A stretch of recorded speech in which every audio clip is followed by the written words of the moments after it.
Hello everyone, welcome back. And if you are new here, brace yourself.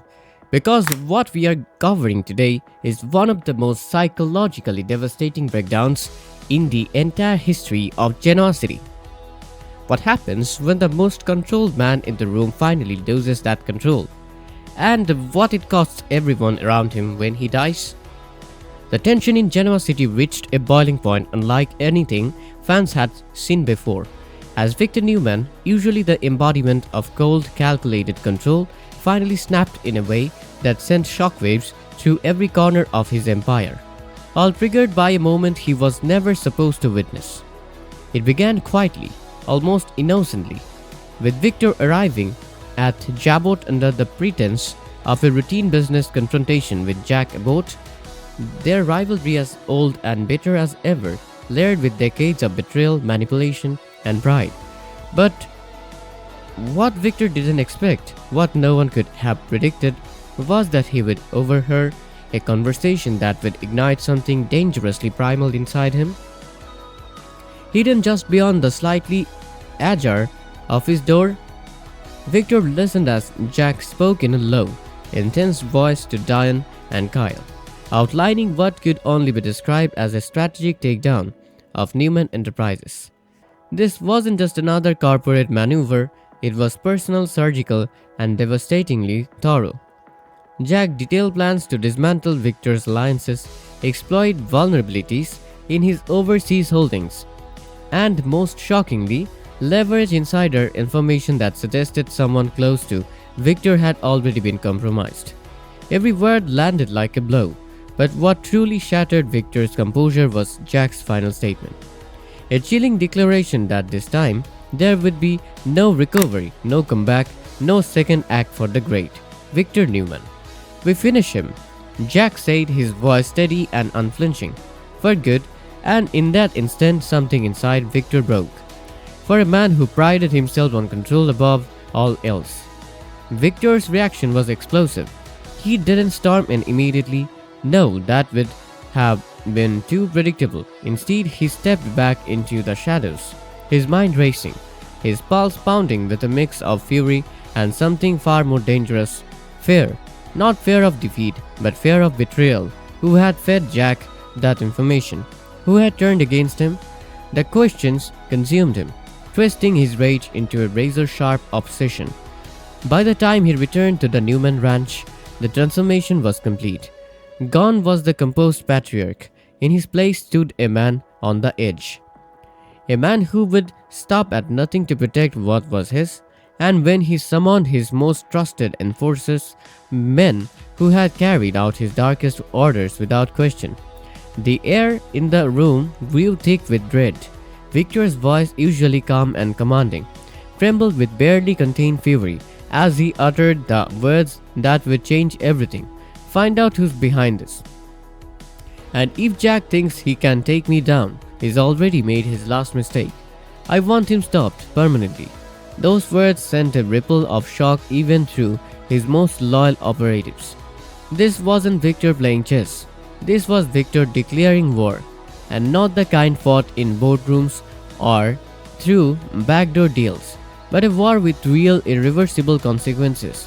The room itself seemed to contract around those words, the air heavier, the silence after them total and crushing.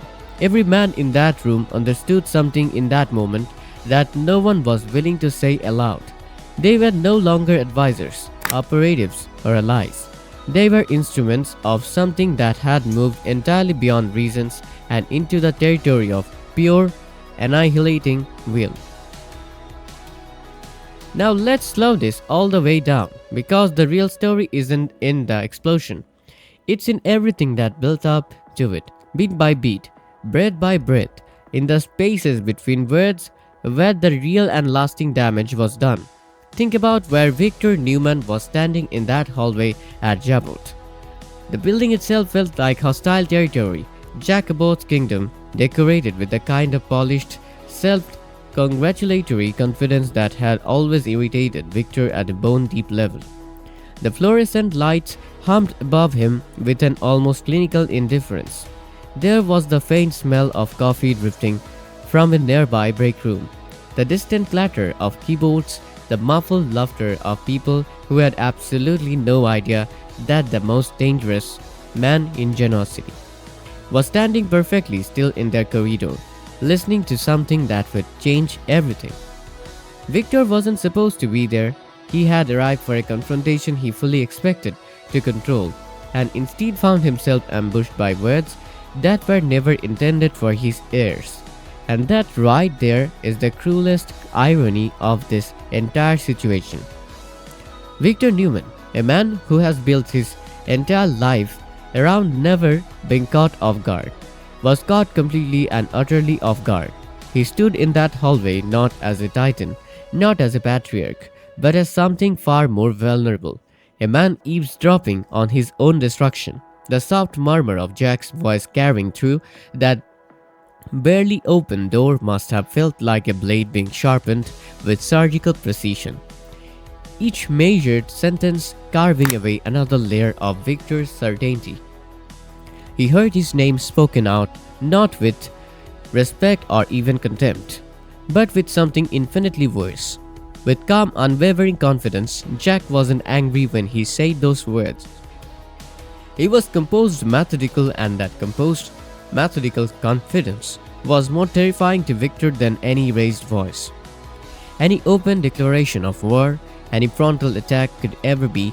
Consider what it means for Victor Newman to hear the phrase, "We finish him." For decades, Victor has been the one who finishes people. He has been the architect of endings, corporate collapses, personal ruinations, strategic dismantlings that left rivals gasping and grasping at whatever scraps he allowed them to keep. He invented that language, he built an empire on the back of it, and now hearing it turned back on him by Jacobot. In Jacobot's building, with Jacobot's family nodding in quiet agreement around him, that wasn't just a threat. That was a mirror being held up at exactly the wrong angle, and Victor did not recognize the man being described in that reflection.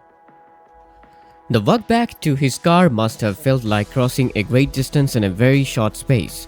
With every step away from that door, Victor's mind would have been running calculations, not the precise business calculations he was known for, but something rawer and far more desperate, who told Jack about the overseas holdings. How long had this been in motion? How many conversations had happened in rooms Victor hadn't entered, between people he had genuinely believed were loyal? Was it someone from the board, a trusted attorney, someone within the Newman family itself who had quietly decided their future lay elsewhere? The paranoia wouldn't have arrived all at once. It would have crept in slowly, methodically, like smoke under a closed door, filling every available corner of his thinking until there was no room left for anything else. By the time he reached the ranch, the smoke had become a fire. The ranch itself would have felt different that night. The grand rooms, usually a source of deep, almost physical pride, would have felt hollow and exposed. Not a fortress, but a stage set, a performance of security rather than the real thing. Victor moved through them with a restlessness that Nikki would have immediately noticed, even if she couldn't yet name what she was seeing. The usual quiet authority in his posture was going, replaced by something tightly wound that and dangerously close to breaking. She would have felt the shift before she understood it. The way a long marriage teaches you to read atmospheric pressure, the way a sailor reads the sky. Something was fundamentally wrong, and Nikki, for all her own considerable strength, would have felt the chill she could not entirely shake or name. When Victor called his enforcers, the room in which that meeting took place was almost certainly dim. Not because the lights weren't working, but because Victor preferred it that way in moments like this. Low light meant fewer faces clearly readable, fewer expressions to decode or be decoded, fewer unspoken reactions that might complicate the clarity of what he was about to authorize. The men who entered that room had served Victor for years. They knew every register of his voice, the boardroom voice, the dismissal voice, the negotiation voice that could turn any meeting into a quiet surrender.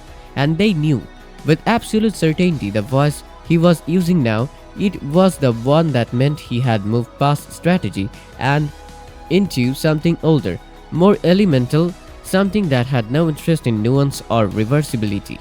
Find out who's behind this. And if Jack thinks he can take me down, he's already made his last mistake. I want him stopped. Permanently. Let those words sit for a moment. Permanently is a word that carries enormous fright in any context, but from Victor Newman delivered in that room, in that register, it carried the full weight of a verdict being read before a sentence is carried out.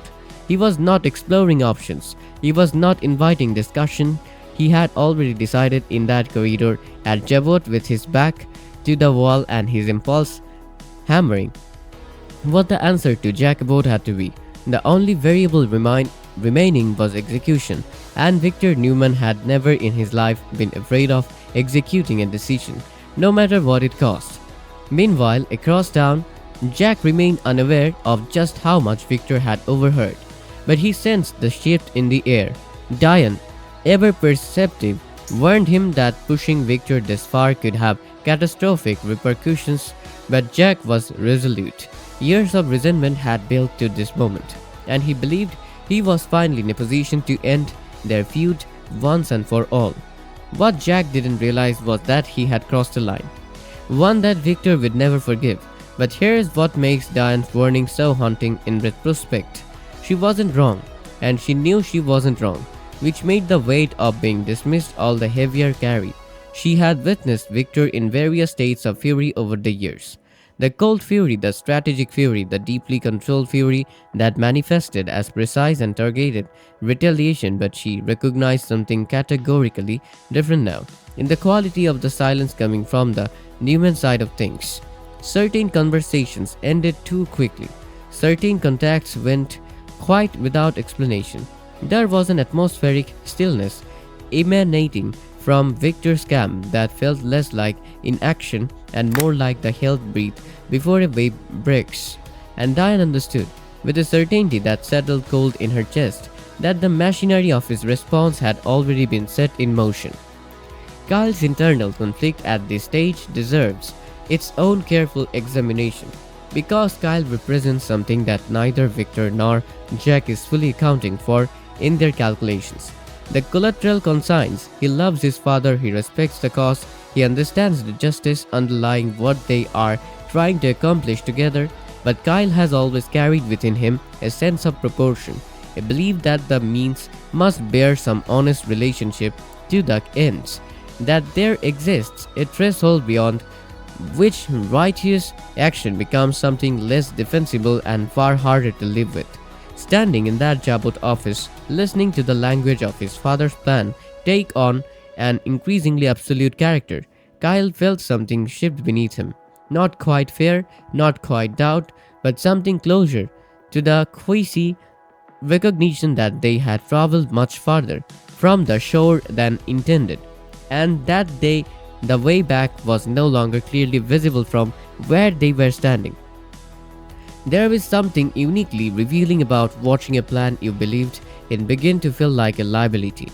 Jack had entered this campaign with the kind of righteous momentum that accumulates over years of being outmaneuvered and outpowered by someone who never seemed to face consequences proportional to their actions. But as the signs of Victor's counter-mobilization began to quietly accumulate, certain business contacts suddenly unavailable, communications from expected quarters going uncharacteristically silent, Jack found himself doing something he rarely permitted himself, reconsidering, not retreating, not yet.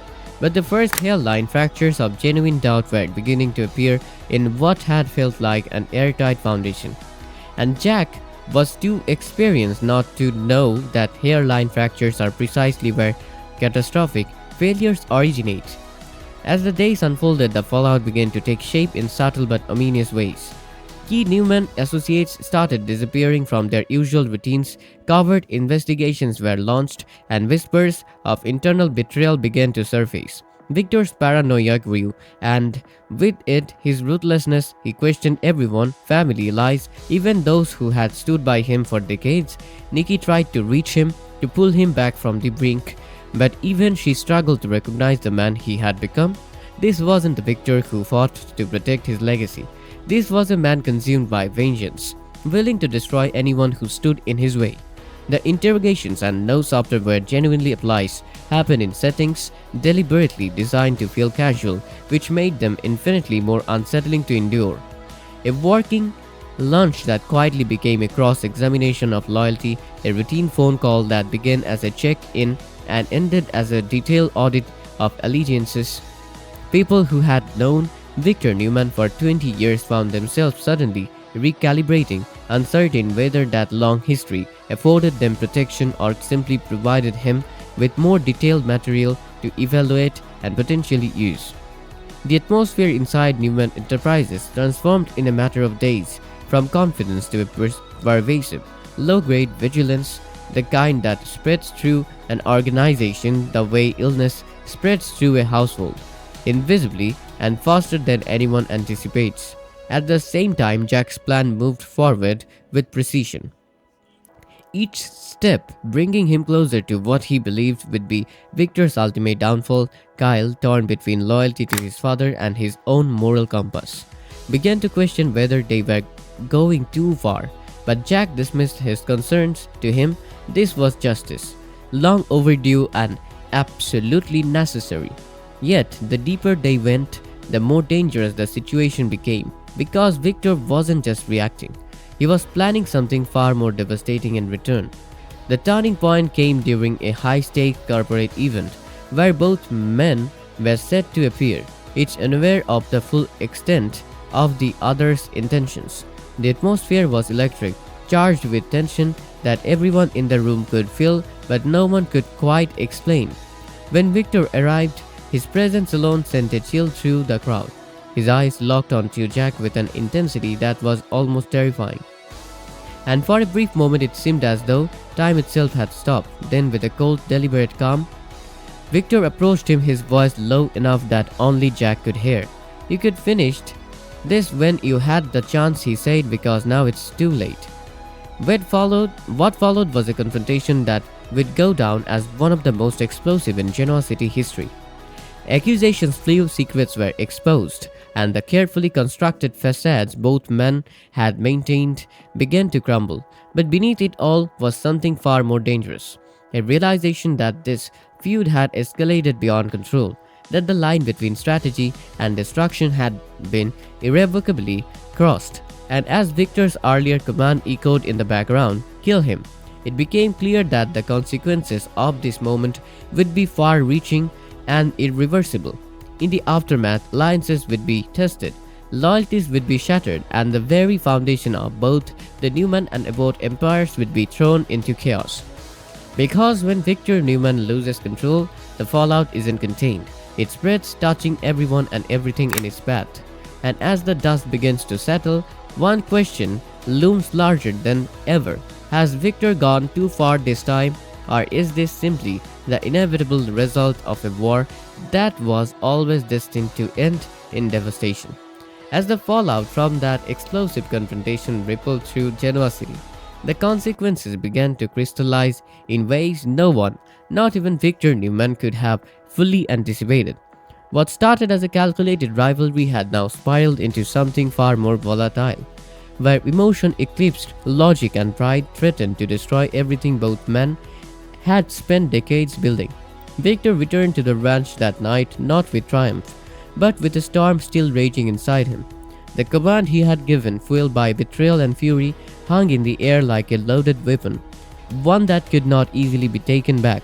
Even he understood that there was a difference between intimidation and annihilation, and for the first time in a long time, Victor found himself standing dangerously close to a line he might not be able to uncross.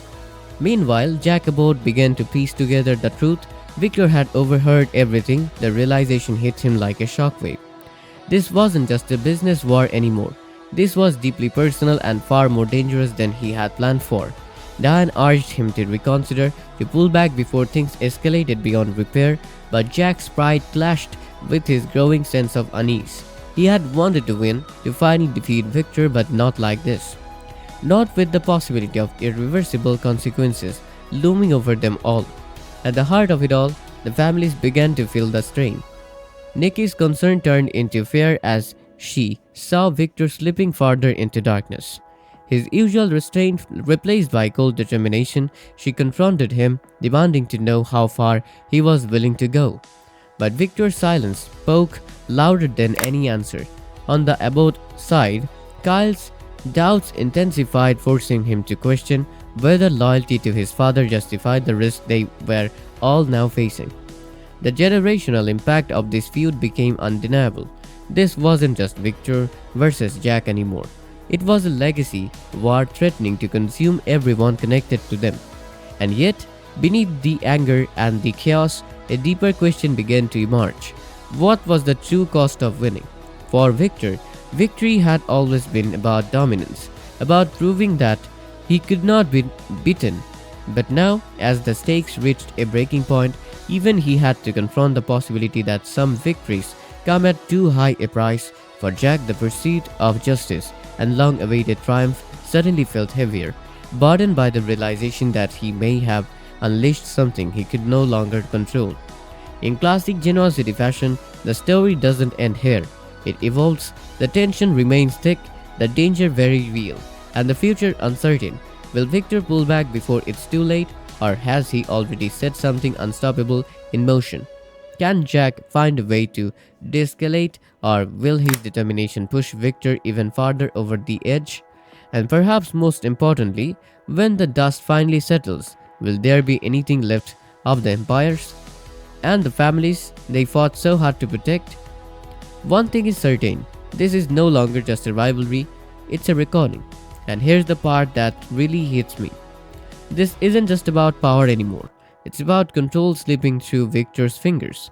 And that's when he becomes the most dangerous. Because when a man like Victor feels cornered, he doesn't just fight back, he destroys everything in reach. And that should worry everyone. In my opinion, Jack made a huge mistake here. Not because he fought Victor, but because he underestimated what happens when Victor stops thinking and starts reacting. That's the shift, and it changes everything. Now think about this for a second. If Victor is already questioning his own people, how long before someone innocent gets caught in the crossfire and pays the price? And even bigger, what if the real betrayal isn't who Victor thinks it is? What if the truth is still hiding, waiting to explode at the worst possible moment? Because let's be honest, generosity never punishes just one person. It drags whole families down with it. I have a strong feeling the next twist won't be about business at all.